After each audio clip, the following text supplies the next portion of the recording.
I often talk about the pro-Zionist propaganda I learned at Hebrew school, but one memory sticks out to me as a defining moment of realizing that I was propagandized. In class, we were shown a Zionist propaganda film detailing Israel's exceptionality. One unassuming day, the rabbi walked into the room and asked us, "When you think of Israel, what do you think of?" And I raised my hand innocently and I replied, "War."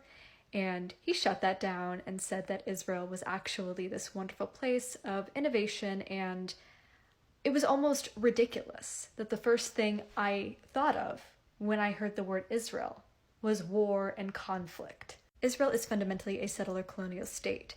It is a nation built on a house of cards. Israelis, and by extension all Zionists,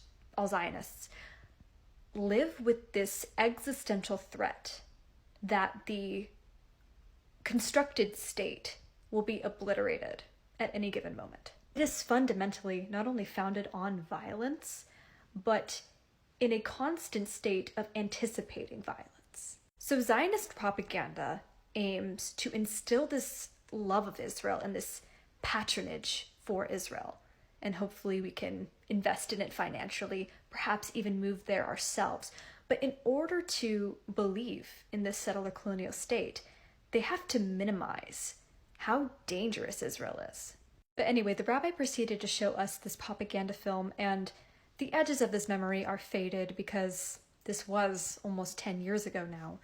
But I do remember the overall message of the film was, this is our state. We must protect it.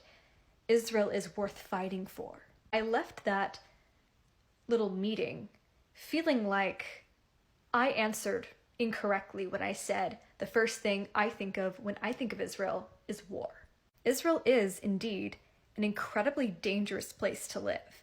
I've even had people, when I've voiced my pro-Palestinian stance, tell me that as a Jewish person, I should not be anti-Israel because I'm safer as a Jewish person in Israel, and Israel is going to protect me against diaspora anti-Semitism.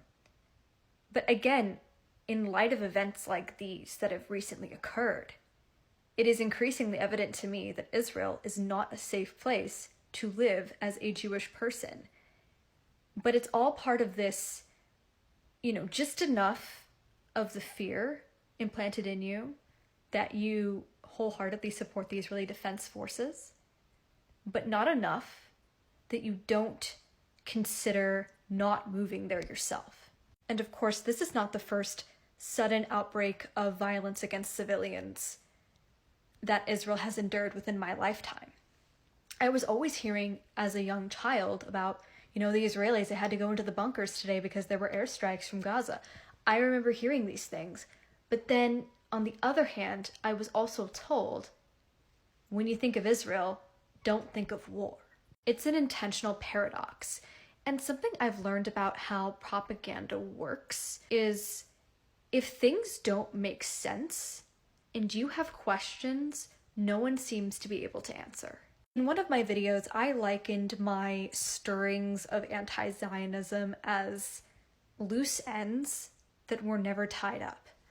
And what I mean by that is, so often in my Jewish education, I heard things that didn't quite make sense, contradictions, and questions that no one seemed to be able to answer. Or if they did answer them, the answer was convoluted and jumbled, and I would blame my own comprehension rather than the statement itself being illogical.